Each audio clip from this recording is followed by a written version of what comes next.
Hi hello ನಮಸ್ಕಾರ, welcome back ಶಿಲ್ಪ Kannada vlogs. ನಾನಿವತ್ತು ಕಡೆ ಕರ್ತ್ಗೆ ಇರೋದ್ರಿಂದ ನಾವೆಲ್ಲ ಮಹದೇಶ್ವರ ಮಠಕ್ಕೆ ಹೋಗ್ತಾ ಇದ್ವಿ. ಮತ್ತು ತೋಪನಮ್ಮನ ದೇವಸ್ಥಾನಕ್ಕೂ ಹೋಗೋಣ ಅಂದ್ಬಿಟ್ಟು, ಅಮಾವಾಸ್ಯೆ ಅಲ್ವಾ, ಹೋಗೋಣ ಅಂದ್ಬಿಟ್ಟು ಎಲ್ಲ ಹೊರಟಿದ್ವಿ.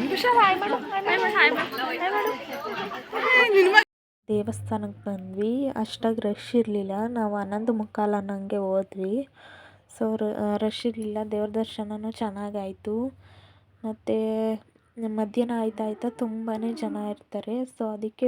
ಸೊ ಇಲ್ಲಿ ದೇವಸ್ಥಾನ ಪೂಜೆ ಮುಗಿಸ್ಕೊಂಡು ಮರುದೂರು ದೇವಸ್ಥಾನಕ್ಕೆ ಹೋಗೋಣ ಅಂತ ಹೊರಟಿದ್ವಿ. ನನ್ನ ನೋಡ್ತಾ ಇರ್ಬೋದು, ಸಿಂಪಲಾಗಿ ಸ್ಯಾರಿ ವೇರ್ ಮಾಡಿದ್ದೀನಿ. ಹೇಗೆ ಕಾಣಿಸ್ತಿದ್ದೀನಿ ಅಂತ ಕಮೆಂಟ್ ಮಾಡಿ. ನೋಡಿ, ದೇವಸ್ಥಾನನೂ ತುಂಬ ಚೆನ್ನಾಗಿ ಡೆಕೋರೇಷನ್ ಮಾಡಿದ್ದಾರೆ. ಊಟದ ವ್ಯವಸ್ಥೆನೂ ಅಷ್ಟೇ ತುಂಬ ಚೆನ್ನಾಗಿ ಮಾಡಿದ್ದಾರೆ.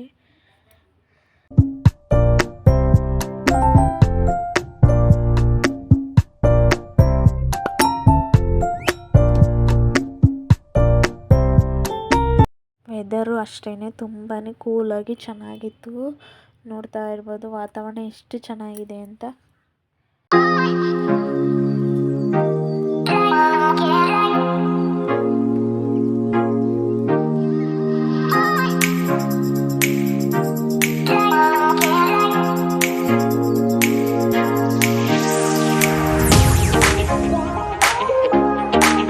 ದೇವ್ರ ದರ್ಶನ ತುಂಬಾ ಚೆನ್ನಾಗಿತ್ತು. ಅಲಂಕಾರ ಕೂಡ ತುಂಬಾ ಚೆನ್ನಾಗಿ ಮಾಡಿದರು. ನೋಡ್ತಾ ಇರ್ಬೋದು ಮಹದೇಶ್ವರ ಕಾಣಿಸ್ತಾ ಇದೆ ಅಂತ. ಇದೊಂದು ಸ್ಪೆಷಾಲಿಟಿ ಹೇಳ್ತೀನಿ. ಏನಪ್ಪ ಅಂದರೆ, ನಮ್ಮ ಮನಸ್ಸಲ್ಲಿ ಏನಾರು ಅಂದ್ಕೊಂಡು ಒಂದು ಕಾಯನ್ನು ಅಂಟಿಸಿದ್ರೆ, ಸೊ ಅದು ಅಂಟ್ಕೊಂಡ್ರೆ ಆಗುತ್ತೆ ಅಂತ. ಅಂಟ್ಕೊಳ್ಳಿಲ್ಲ ಅಂದರೆ ಆಗಲ್ಲ ಅಂತ. ನೋಡ್ತಾ ಇರ್ಬೋದು ನಾನು ಅಂಟಿಸ್ದೆ.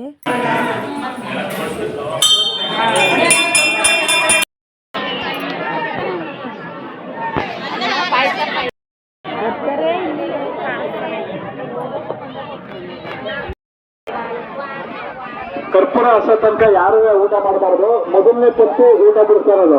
ಇದು ಮಹಾದೇವ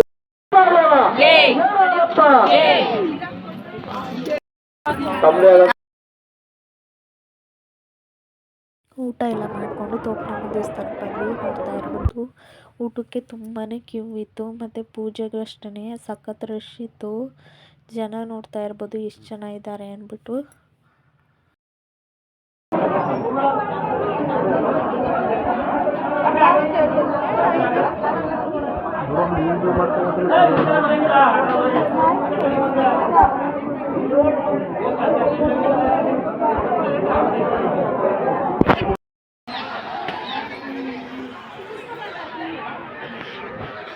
ನಮ್ಮ ದೇವಸ್ಥಾನದಲ್ಲಿ ಮಂಗಳಾರತಿ ಎಲ್ಲ ತಗೊಂಡು ಇವಾಗ ಚಿಕ್ಕಮ್ಮನ ದೇವಸ್ಥಾನಕ್ಕೆ ಬಂದ್ವಿ.